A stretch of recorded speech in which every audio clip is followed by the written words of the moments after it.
भोला देखी? नहीं देखी है तो इस वीडियो में स्पॉयलर्स होंगे। लिटरली एंडिंग एक्सप्लेन कर रहा हूं मैं। तो भोला भले ही कैथी का रीमेक हो, लेकिन इसे देखने के बाद हम बहुत ही सेफली कह सकते हैं कि जिस नोट पे खत्म होती है वो कैथी से बहुत ज्यादा डिफरेंट है। जहां पर एक तरफ कैथी लोकी सिनेमैटिक यूनिवर्स में कनेक्ट होगी, वहीं पर दूसरी तरफ भोला का अपना खुद का यूनिवर्स बन रहा है। इसके अपने सीक्वल्स होने वाले हैं, इसके अपने खुद के कैरेक्टर्स होने वाले हैं और इसकी अपनी खुद की ओरिजिनल स्टोरीज आएंगी। और आपका तो मुझे नहीं पता, लेकिन भाई इसकी आगे की कहानी जानने के लिए मैं बहुत एक्साइटेड हूँ। आखिरकार भोला कौन है, कहां से आया है और उसके साथ आखिरकार हुआ क्या, और उन सब से भी ज्यादा अभिषेक बच्चन कौन है भाई, क्या हुआ उसके साथ, कहां से आया वो और क्या करने वाला है अब। ओके, तो एक एक करके सब चीजों पे बात करना शुरू करते हैं और जो भी मेरी थ्योरीज और स्पेकुलेशंस है वो आपके ऊपर बरसाऊंगा एक एक करके। तो देखना, आप कमेंट्स में बताना आपको क्या सही लगता है क्या नहीं लगता, आप अपनी थ्योरीज मुझे बताना। This is how it works. तो सबसे पहले भोला मूवी भोला के बारे में है, लेकिन भोला के बारे में वो कुछ भी नहीं बताती है।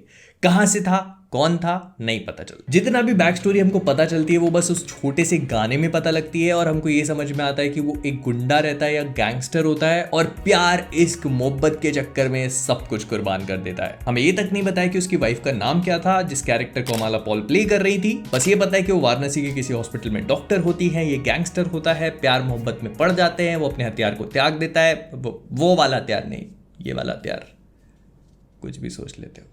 और बस उसके कुछ ही समय बाद अभिषेक बच्चन के कैरेक्टर की एंट्री होती है, जो बोट्स वोट्स पे रहता है कुछ गुंडों के साथ में। And next scene that we see is the end, मतलब भोला जेल में। तो इस पूरी कहानी को समझने के लिए हमें मूवी की एंडिंग को समझना जरूरी है। तो बेसिकली मूवी के एंड में हम देखते हैं कि भोला लालगंज की जो जेल है वहां पे पहुंच जाता है और फोर्ट्रेस को बचा लेता है। वो पूरी वो चेन गन उठाता है और सब लोगों को ब्लास्ट अवे कर देता है। वो जो नारकोटिक्स का हरामी पुलिस वाला होता है वो देखता है भोला की फोटो और अपने आप को शूट कर लेता है। और जेल के अंदर जो ढारी बंद होता है वो भोला को देखते ही अपने स्कार को टच करता है और उसकी फट जाती है। तो इसका मतलब ये है कि ये दोनों पहले से ही भोला के बारे में जानते थे। आई मीन आखिरी में भोला तो अपनी बेटी के साथ निकल जाता है, तो वो अपनी लाइफ में खुश है और उसको किसी से भी बदला नहीं लेना है। लेकिन ये लोग भोला को पहले से ही जानते हैं। तो इसका मतलब ये है कि इन लोगों के बीच में ऑलरेडी कुछ ना कुछ हिस्ट्री थी। और जहां तक मुझे लगता है तो ये सब कुछ कनेक्टेड है अभिषेक बच्चन के कैरेक्टर से। अब देखो, अभिषेक बच्चन के कैरेक्टर का नाम क्या था वो तो हमको नहीं बताया गया, बट जहां तक मुझे लगता है तो वो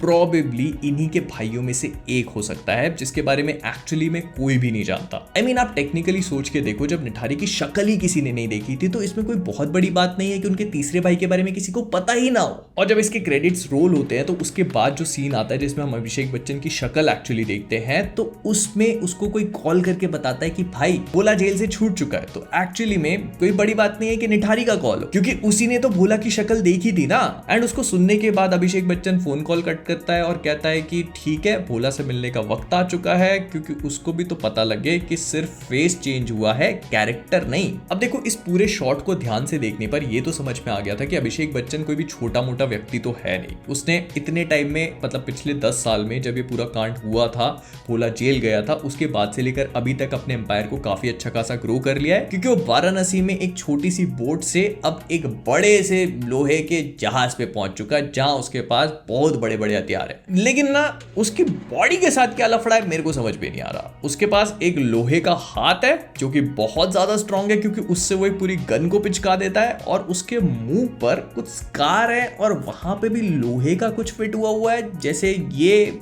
बॉलीवुड का वोल्वरीन बन चुका है। तो क्या इस हिसाब से इसको प्रयागराज का सस्ता वोल्वरीन बोल सकते हैं? खैर, सस्ता मजाक बाद में किया जाएगा, लेकिन मेन मुद्दा यह है कि इसके और भोला के बीच में दुश्मनी क्या है कि अभी भी उस चीज को लेट गो करने को तैयार नहीं है। मतलब 10 साल तक भोला जेल में था, किस इल्जाम में हमें नहीं पता। मोस्ट प्रोबेबली उसी की वाइफ के मर्डर के इल्जाम में होगा, क्योंकि जहां तक मुझे लगता है तो सीक्वेंस ऑफ इवेंट्स कुछ ऐसी हो सकती है कि आज से 10 साल पहले भोला एक बहुत बड़ा गैंगस्टर था जिसके नाम से बहुत लोग घबराते थे।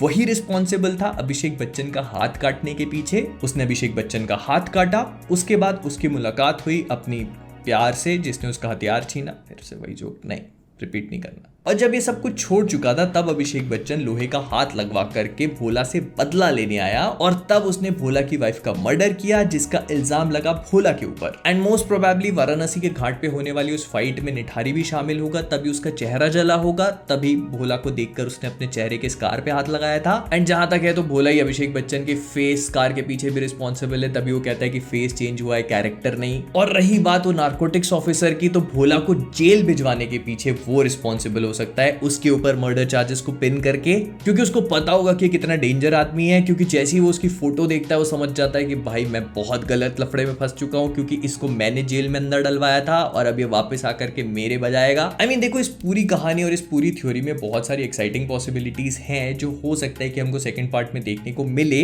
लेकिन फिर बहुत सारे सवाल भी खड़े हो जाते हैं। जैसे फॉर एग्जाम्पल कि अगर अभिषेक बच्चन ने भोला की वाइफ को मारा था तो फिर भोला वापस आने के बाद उससे बदला क्यों नहीं लेना चाहता? तो इसका रीजन ये हो सकता है कि या तो भोला को ऐसा लगता होगा कि उसने एक्चुअली में अभिषेक बच्चन की जान ले ली है उस टाइम पे और उसको नहीं पता कि वो अभी भी जिंदा है, या फिर ये भी हो सकता है कि क्योंकि अब उसकी बेटी हो चुकी है तो उसको कोई मतलब नहीं किसी चीज से and he is just content with his life. उसको अपनी बेटी से मतलब है और इसी वजह से हम उसको riding of into the sunset देखते हैं लिटरली। लेकिन हम सब लोग जानते हैं कि ये सब चीजें बहुत लॉन्ग लास्ट नहीं करने वाली हैं और अभिषेक बच्चन और उसका पूरा गैंग आने वाला है भोला के लिए पार्ट 2 में। तो देखते हैं कि क्या होने वाला है। लेकिन मैं जानना चाहता हूं कि आप सबका इस पूरी चीज के बारे में क्या ख्याल है, क्या लगता है कि क्या हुआ होगा। और मुझे पता है कि मेरी थ्योरी में बहुत सारे फ्लॉज हैं, तो मैं जानना चाहता हूं कि आप सबकी क्या थ्योरीज हैं। तो कमेंट्स बताना मत भूलना। तो विद दैट बीइंग सेड हम लोग इस वीडियो को यहीं पर रैप अप करेंगे। अगर आपको पसंद आया तो लाइक करना, शेयर करना और हाँ, जाने से पहले सब्सक्राइब करना मत भूलना, वो तो जैसे आप भूल से ही गए हो। तो एज ऑलवेज कीपिंग ऑसम।